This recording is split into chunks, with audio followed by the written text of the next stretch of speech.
Warren Buffett, a very successful businessman who needs no introduction. Today we're going to be breaking down some of Warren Buffett's words of wisdom, and we're going to be doing that right now.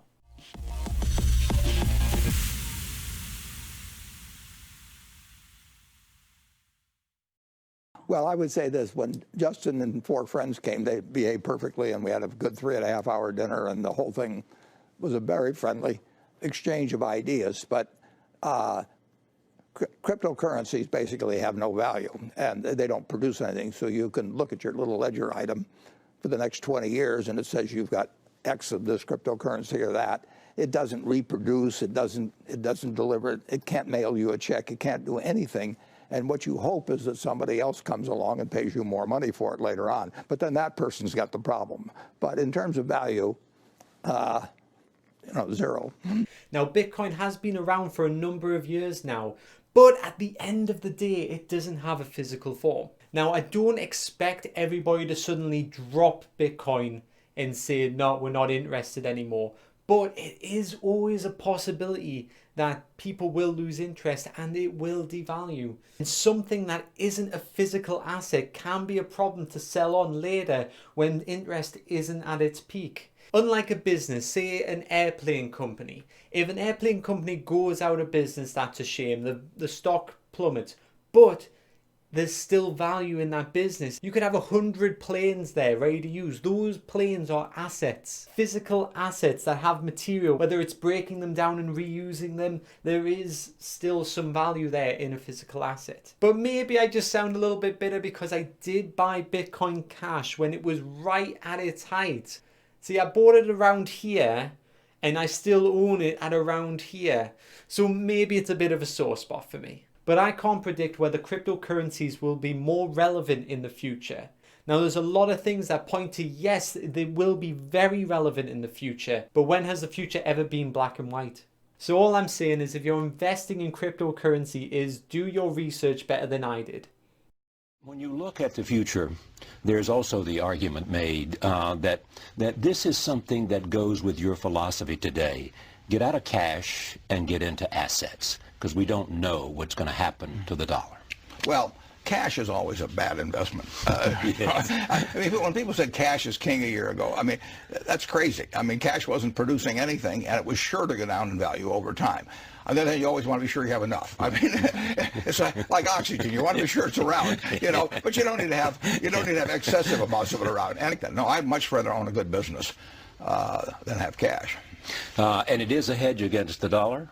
Well, you can say all assets are a hedge against the dollar. I mean, but all you know is that the dollar is going to be worth less 10, 20, 30 years from now. I say worth less, not worthless. Right. You want to watch that. But it will be, and that's true of almost every currency that I can think of. The question is how much it depreciates in value. There you have it. Cash is bad. Now, I followed this one after the cryptocurrency one because of its relevance. At the same time as crypto not being reliable because it's not a physical asset, cash is slowly becoming more and more volatile, and it is safer to have it invested in assets. Cash is becoming more and more volatile, and I think a lot of the arguments I was making for cryptocurrency can be made just for modern day cash. Like Warren Buffett said, money is constantly devaluing. And I also really like the observation of you're investing in assets to beat the dollar. And I'll probably start using that point of view more and more in my daily life now. So I put the first two together for a reason, that they kind of run parallel to each other. And because these next two Warren Buffett clips do the same, I'm going to play one straight after the other. Own a farm and you're worried about selling your farm because you read the newspaper this morning, or if you own a perfectly decent business in your town and you're worried about you think you should worry about selling your business today, because then you should worry about thinking about selling stocks. But if you look at stocks as businesses that you own little pieces of, why in the world should you sell it based on headlines of any sort? I mean, if you expect a farm to be a good investment over 10 years, if you expect an apartment house to be a good investment over 10 years, and if you own a marketable security, which is an interest in a business, and you expect that business to be a good business over 10 years, it's nonsense to get feeling good or bad about what stock prices do in a day unless you have extra money and they go down, and then you feel better because you can buy more of them cheaper. Just like if you could buy the farm right next to you cheaper, you'd love that if you were a farmer. So what you're looking for is some way to get one good idea a year, and then write it to its full potential. And that's very hard to do in an environment where people are shouting prices back and forth every 5 minutes and shoving reports under your nose and all that. Because Wall Street makes its money on activity. You make your money on inactivity. Now, the reason these two clips really resonate with me is that Warren Buffett highlights that you're not just investing in stocks, you are investing in a company. Now, I know every famous investor says that, but it's because it is so essential. So out of the last two clips, I think the first one highlights to not panic sell. And I find the second one, though very similar but from a different point of view, more highlights sticking to a long-term plan, which of course a long-term plan would include not panic selling. Now, this next clip is also something that is commonly said, and you may have heard from multiple sources, but it is very relevant, and here it is coming right from Warren Buffett. What about life advice? Well, life advice is, the most important thing, aside from the things I've talked about already, is really who you associate with. You want to associate with people that are better than you are. I mean, basically, you'll go in the direction of the people that you associate with, and you want to have the right heroes.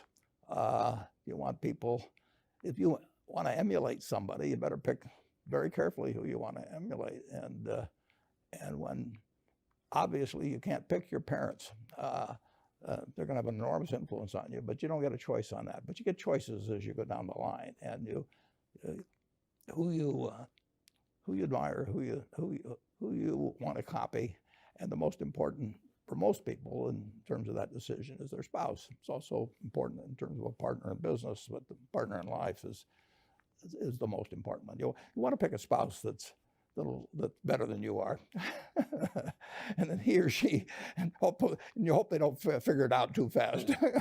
Great. So the message there, plain and simple, is surround yourself with people who will make you better. Or depending on your point of view, you could say surround yourself with people you want to be like, people you want to aspire to, people who have those qualities that you value, that je ne sais quoi. So that's 5 clips down and 5 to go. Let's see which clip we've got coming up next. If you need to get 3% and you're only getting 1%, the answer is to quit giving 3%. It's not to try and get the 1 up to 3 and do more dangerous things. You should always adapt your consumption to your income. You shouldn't try and adjust your income to your consumption. That's a basic principle for individuals, businesses, and everything else. And reaching for yield is really stupid, but it's very human. I mean, and I understand it. And people say, well, I've saved all this money all my life and now I can only get 1% out. What do I do? And the answer is you learn to live on 1%, unfortunately. And you don't go and listen to some salesman come along and tell you, I've got some magic way to get you 5%. Adapt your consumption to your income. I don't think that can be said any better than the way he said it. I've heard it said many times in many different ways, but adapt your consumption to your income. It just rolls off the tongue. I don't know what it is, but there's something poetic about the way he said that. Maybe it just resonates with me more because I do preach this a lot in my everyday life. I constantly come across people who have these financial problems, and now I feel like I have the perfect line to tell them. Adapt your consumption to your income. Now this next clip is a neat little nugget about advice on marriage. Think for a minute, if you're going to get married, and you want a marriage that's going to last, not necessarily the happiest marriage, or one that Martha Stewart will talk about or anything, but you want a marriage that's going to last. What quality do you look for in a spouse? One quality. Do you look for brains? Do you look for humor? Do you look for character? Do you look for beauty? No. You look for low expectations. I mean, that is the marriage that's going to last. Both have low expectations. I mean, And I want my partners to be on the low side on expectations coming in because I want the marriage to last. It's a financial marriage when they join me. So that was a good joke from Warren Buffett, and it was a little bit different from his other quotes. I felt that it was quite good to put it in the top 10 because it expands more on his personality. If you found that advice was good for you, then excellent. But this next clip I thought was a good way of looking at yourself and how you value yourself. Roll the clip. That if I gave you a car and it'd be the only car you get in the rest of your life, you'd take care of it like you can't believe. Any scratch, you'd fix that moment. You'd read the owner's manual. You'd keep a garage and do all these things. And you get exactly one mind and one body in this world.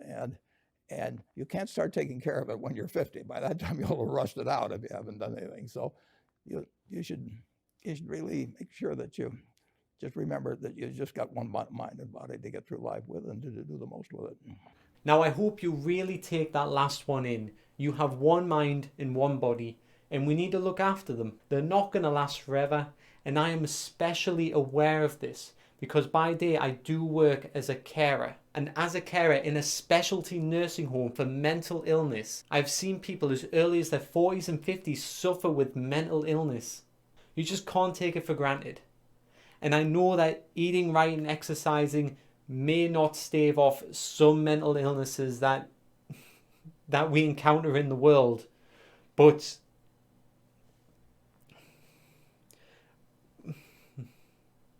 if we can do all we can to look after ourselves, then who knows what we might stave off later in life.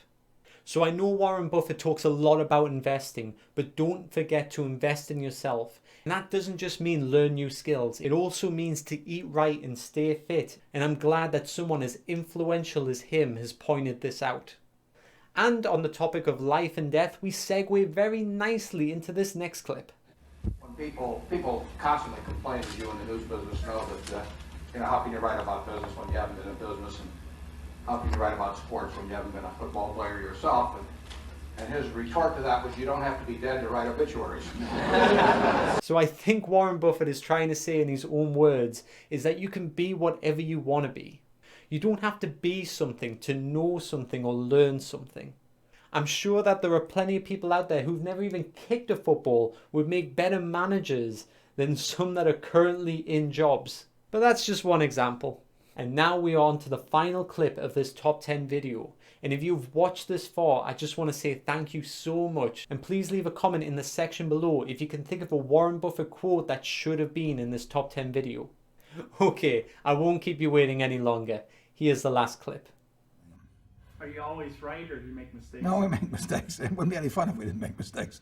I mean, if I went out and played golf and on every one of the 18 holes I hit a hole in one, I wouldn't be playing golf for very long. I mean, you have to go into the rough occasionally to make the game interesting. Not too often, though. It's a nice short one, plain and simple. We all make mistakes. We are human. To err is to be human. So if you aspire to be like Warren Buffett, then don't worry if you make a few mistakes on the way. Respect isn't earned from succeeding. It's earned from at least trying. So go out there and take a few risks and live a happy life. And I think that's a nice way to sign off on this video today. My name's been James, and this has been Developism. Thank you so much for watching. Please like and subscribe, and I hope to see you next time. Goodbye.